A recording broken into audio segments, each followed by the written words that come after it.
സ്നേഹഹർഷം ഭാഗം 64. തന്റെ മകൾക്ക് തന്നോട് സ്നേഹമുണ്ടെന്ന ചിന്ത തന്നെ അവൾക്ക് പറഞ്ഞറിയിക്കാനാവാത്ത സന്തോഷം നൽകി. ഫോൺ സെറ്റ് ചെയ്ത് സിമ്മുമിട്ട ശേഷം അവൻ സ്നേഹയുടെ നമ്പർ ഡയൽ ചെയ്ത് അവരുടെ കയ്യിലേക്ക് കൊടുത്തു. മറുപുറത്ത് റിങ് ചെയ്യുന്നത് വർദ്ധിച്ച ഹൃദയമിടിപ്പോടെ അവർ കേട്ടിരുന്നു. ഹലോ.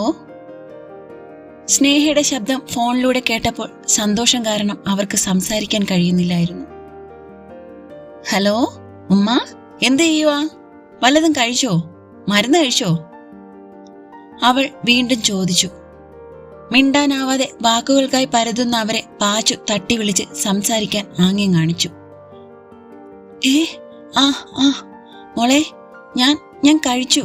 മോള് കഴിച്ചോ? പിന്നെ ഞാൻ എപ്പോഴേ കഴിച്ചു. ആനിയമ്മയുടെ സ്പെഷ്യൽ കഴിക്കാനല്ലേ ഞാൻ ഇങ്ങോട്ട് ഓടി വന്നത്. അത്രയ്ക്ക് അസാധ്യ കൈപുണ്യാണ് ആനിയമ്മയ്ക്ക്. അവളുടെ ആഹ്ലാദത്തോടെയുള്ള സ്വരം കേട്ടപ്പോൾ അവർക്ക് വീണ്ടും സങ്കടം തോന്നി. തന്റെ മകൾക്കൊരു ചായ പോലും ഉണ്ടാക്കി കൊടുക്കാൻ തനിക്ക് പറ്റുന്നില്ലല്ലോ എന്ന്. അവരുടെ നിശബ്ദത മനസ്സിലാക്കിയതിനാൽ വിഷയം മാറ്റാൻ എന്നോണം സ്നേഹ തുടർന്ന് പറഞ്ഞു.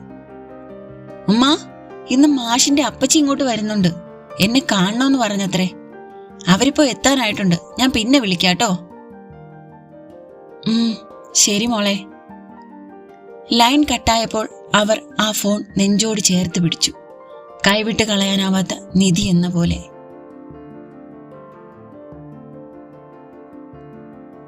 വീടിനടുത്ത് എത്താറായപ്പോൾ തന്നെ ഹർഷ് സ്നേഹയ്ക്ക് മെസ്സേജ് ചെയ്തു.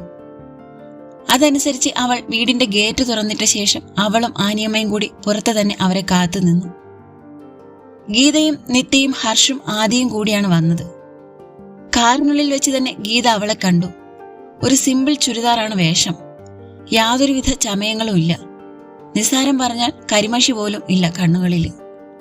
എന്നിട്ടും നോക്കിയാൽ കണ്ണെടുക്കാൻ തോന്നാത്ത തരത്തിലുള്ള അവളുടെ സൗന്ദര്യം കാണെ അവരുടെ മുഖത്ത് ഒരു സന്തോഷം മിന്നിമറഞ്ഞു. കാറിൽ നിന്നിറങ്ങി അപ്പച്ചിയെ നോക്കി അവൾ കൈകൂപ്പി. ആദ്യം അവളെ ചേർത്ത് പിടിച്ചു. നിത്യ ഹർഷനൊപ്പം നിന്ന് അവളെ നോക്കി ചിരിച്ചു. എല്ലാവരെയും ആനിയമ്മയും അവളും കൂടി അകത്തേക്ക് ക്ഷണിച്ചു. അകത്തേക്ക് നടക്കുമ്പോഴും ഗീതയുടെ കണ്ണുകൾ നാലുപാടും ചുറ്റി സഞ്ചരിച്ചു കൊണ്ടിരുന്നു. വീടും പരിസരവും അവർക്ക് തൃപ്തികരമായ കാഴ്ചകൾ തന്നെയാണ് സമ്മാനിച്ചത്. സ്നേഹയെ തനിക്കടുത്തായി പിടിച്ചിരുത്തുമ്പോൾ അവരുടെ മനസ്സ് നിറഞ്ഞിരുന്നു. എന്തോ പറഞ്ഞറിയിക്കാനാവാത്ത ഒരടുപ്പം അവളോട് തോന്നുന്നത് എന്തുകൊണ്ടാണെന്ന് അവർക്ക് മനസ്സിലായില്ല. അവരുടെ മുഖഭാവം കണ്ട ശേഷമാണ് ഹർഷിന്റെ മനസ്സിൽ ഒരു കുളിർക്കാറ്റ് വീശിയത്. അവൻ ആദ്യം നോക്കി മനസ്സ് നിറഞ്ഞ് പുഞ്ചിരിച്ചു. മോളെ, ഞങ്ങൾ ഒരു ദിവസം ഒഫീഷ്യലായി വരുന്നുണ്ട് നിന്നെ പെണ്ണ് കാണാൻ. അന്ന് തന്നെ നിശ്ചയത്തിന്റെ കൂടി ഡേറ്റ് ഫിക്സ് ചെയ്യാൻ പറ്റിയാൽ അതാവും രണ്ടു കൂട്ടർക്ക് നല്ലത്, അല്ലേ ആദി? ഇനിയിപ്പോ ഇതിങ്ങനെ നീട്ടിക്കൊണ്ടു പോണ്ടല്ലോ. അതെ അപ്പച്ചി, അത് തന്നെ നല്ലത്. ആദിയും സമ്മതിച്ചതോടെ സ്നേഹയും ഹർഷും പരസ്പരം നോക്കി. രണ്ടുപേരും മനോഹരമായ ഒരു ചിരി രഹസ്യമായി കൈമാറി. അപ്പോ നമ്മൾ പോയി രാധയോടും ദേവേട്ടനോടൊക്കെ ആലോചിച്ച് ഒരു ദിവസം പറയാം. മോളുടെ സൗകര്യം കൂടി നോക്കി എന്നാ വരേണ്ടതെന്ന് തീരുമാനിക്കാം. എന്ത് പറയുന്നു? അവൾ സമ്മതപൂർവം തലയാട്ടി. അപ്പൊ പിന്നെ ഞങ്ങളിനി അധിക നേരം നിൽക്കുന്നില്ല, ഇറങ്ങിയേക്കുവാ. അപ്പച്ചി എണീറ്റതോടെ മറ്റുള്ളവരും അവരുടെ കൂടെ പുറത്തേക്കിറങ്ങി. ഹർഷ പിന്നിലേക്കൊന്ന് വലിഞ്ഞ ശേഷം ആരുടെയും ശ്രദ്ധയിൽപ്പെടാതെ അവളുടെ കയ്യിൽ പിടിച്ച് അമർത്തി. പിന്നെ പിടിവിട്ട് പുറത്തേക്ക് നടന്നു. നിത്യ പോകാൻ ഇറങ്ങിയിട്ട് ഓടി വന്ന് അവളെ പുണർന്നു. എനിക്ക് ഒരുപാട് ഇഷ്ടായി. ചുമ്മാതല്ല എന്റെ അച്ചോട്ട ഇത്രയും കാത്തിരുന്നത്. നിത്യയുടെ പറച്ചിൽ കേട്ട് അവളുടെ മുഖം വിടർന്നു. അവൾ ഒരു പുഞ്ചിരിയോടെ നിത്യയെ ചേർത്ത് പിടിച്ചു. എല്ലാവരും അത്യധികം സന്തോഷത്തോടെ യാത്ര പറഞ്ഞു പിരിഞ്ഞു. വരാനിരിക്കുന്ന ദുരന്തം എന്താണെന്ന് ഒരു ഊഹവും ഇല്ലാതെ.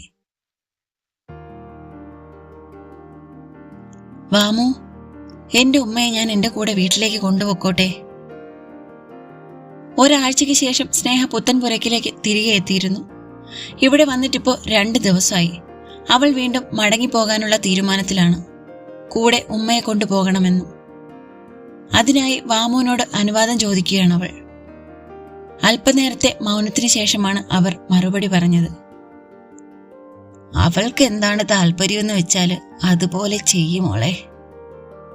ജീവിതത്തിൽ ഇനിയെങ്കിലും അവളൊന്ന് സന്തോഷിക്കട്ടെ. നഷ്ടങ്ങൾ മാത്രമേ എൻ്റെ കുട്ടിക്ക് ഉണ്ടായിട്ടുള്ളൂ. അവൾക്ക് വേണ്ടി ഒരു വാക്ക് സംസാരിക്കാൻ പോലും എനിക്ക് പറ്റിയിട്ടില്ല. അവർ ഇടർച്ചയോടെ പറഞ്ഞു. വാമ വിഷമിക്കണ്ടാട്ടോ, മോളെ ഞാൻ പൊന്നുപോലെ നോക്കിക്കോളാം. അവൾ ഒരു ചിരിയോടെ അവരെ കെട്ടിപ്പിടിച്ചിട്ട് പുറത്തേക്ക് പോയി. അവിടുന്ന് അവൾ നേരെ ഹാദിയുടെ റൂമിലേക്കാണ് പോയത്. അവർ കട്ടിലിന്റെ ഹെഡ് റെസ്റ്റിൽ തലവെച്ച് കണ്ണുകളടച്ച് കിടക്കുകയായിരുന്നു. മാ, അവൾ പതിയെ വിളിച്ചു. അവർ കണ്ണു തുറന്ന് മകളെ നോക്കി. അവരുടെ മുഖത്ത് സന്തോഷം തിരതല്ലി. വാ മോളെ, വാ ഇരിക്ക്. അവർ കട്ടിലിൽ തന്റെ അരികിൽ കൈകൊണ്ട് തട്ടിക്കൊണ്ട് അവളെ ക്ഷണിച്ചു. അവൾ അവിടെ വന്നിരുന്നു. ശേഷം അവരുടെ കൈ പിടിച്ച് അവരുടെ മുഖത്തേക്ക് നോക്കിക്കൊണ്ട് ചോദിച്ചു, ഉമ്മ, ഞാനൊരു കാര്യം ചോദിക്കട്ടെ? ഉമ്മ എൻ്റെ കൂടെ വരുമോ എൻ്റെ വീട്ടിലേക്ക്? അവിടെ ഞാനും ആനിയമ്മയും മാത്രല്ലേ ഉള്ളൂ. ഉമ്മയെ ഞാൻ നോക്കിക്കോളാം.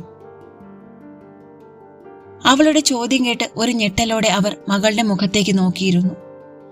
പിന്നെ ഒരു പൊട്ടിക്കരച്ചിലോടെ അവളെ ചേർത്ത് പിടിച്ചു. മോളെ, ഞാൻ ഭാഗ്യം കെട്ട ഒരുവളാണെന്നാ കരുതിയത്. പക്ഷേ അല്ല അല്ല, എനിക്ക് നിന്നെ കിട്ടിയത് തന്നെ മഹാഭാഗ്യം. നിന്നെ ഇങ്ങനെ വളർത്തിയെടുത്ത നിന്റെ പപ്പയ്ക്കും അമ്മയ്ക്കും നിന്നെ ഓർത്ത് അഭിമാനിക്കാം, അവർ വിങ്ങിക്കൊണ്ട് പറഞ്ഞു. അവരുടെ വാക്കുകൾ കേട്ട് സ്നേഹയുടെ ചുണ്ടിൽ ചിരിയും കണ്ണുകളിൽ നീർത്തിളക്കവും ഉണ്ടായി. ഞാൻ സംരക്ഷിക്കേണ്ട എന്റെ മകള് എന്നെ സംരക്ഷിക്കാൻ പ്രാപ്തയായിരിക്കുന്നു.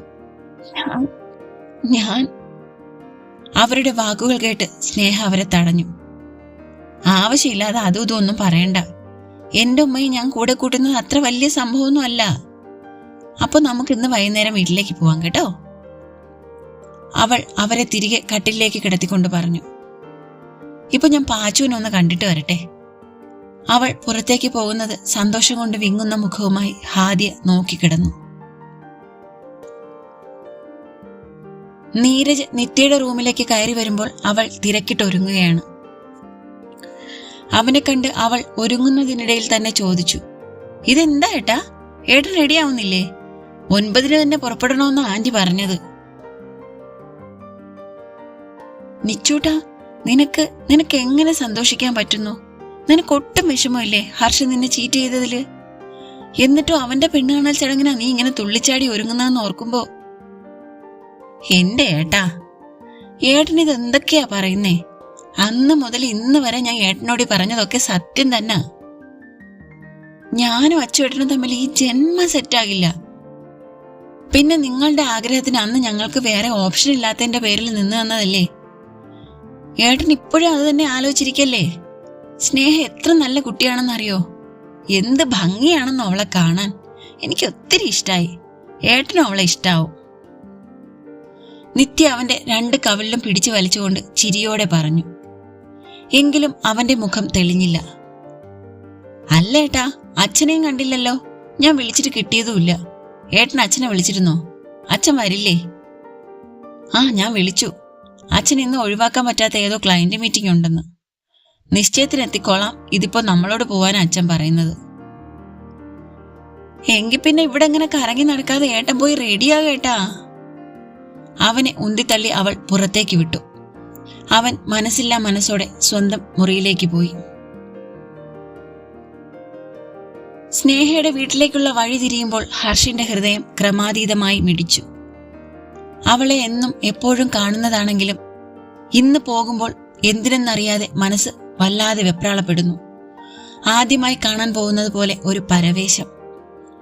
കാറിന്റെ ഒരു സൈഡിലായി വെച്ചിരുന്ന ടിഷ്യൂ ബോക്സിൽ നിന്ന് ഒരെണ്ണം വലിച്ചെടുത്ത് അവൻ നെറ്റിയിലെ വിയർപ്പൊപ്പി. ഇത് കണ്ട നിത്യ പൊട്ടിച്ചിരിച്ചു. എന്ത് പറ്റിയേട്ടാ? ആകെ ഒരു പരവേശം. വെള്ളം വേണോ? അവൾ കളിയാക്കി. അവളും നീരജും ഹർഷും ഒരു വണ്ടിയിലും ആദിയും നന്ദുവും അപ്പച്ചിയും അമ്മയും മറ്റൊരു വണ്ടിയിലുമാണ്. ഒന്ന് പോയടി. മനുഷ്യനിവിടെ വാലിന് തീ പിടിച്ച പോലെ നിൽക്കുമ്പോഴാ അവളുടെ ഒരു. ഹർഷ് അവളെ നോക്കി കണ്ണുരുട്ടി. ഹേ, ആണോ?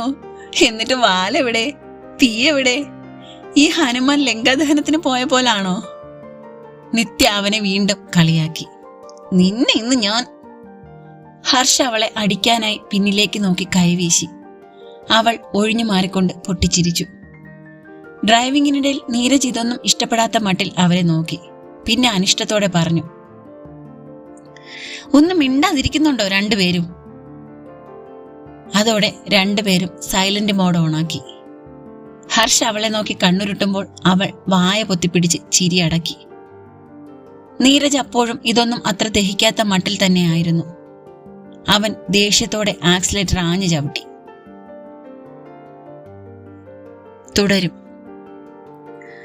അടുത്ത പാർട്ടുമായിട്ട് അടുത്ത ദിവസം കാണാട്ടോ. നിങ്ങളുടെ അഭിപ്രായങ്ങളും നിർദ്ദേശങ്ങളും എല്ലാം കമന്റ് ബോക്സിൽ രേഖപ്പെടുത്തണേ.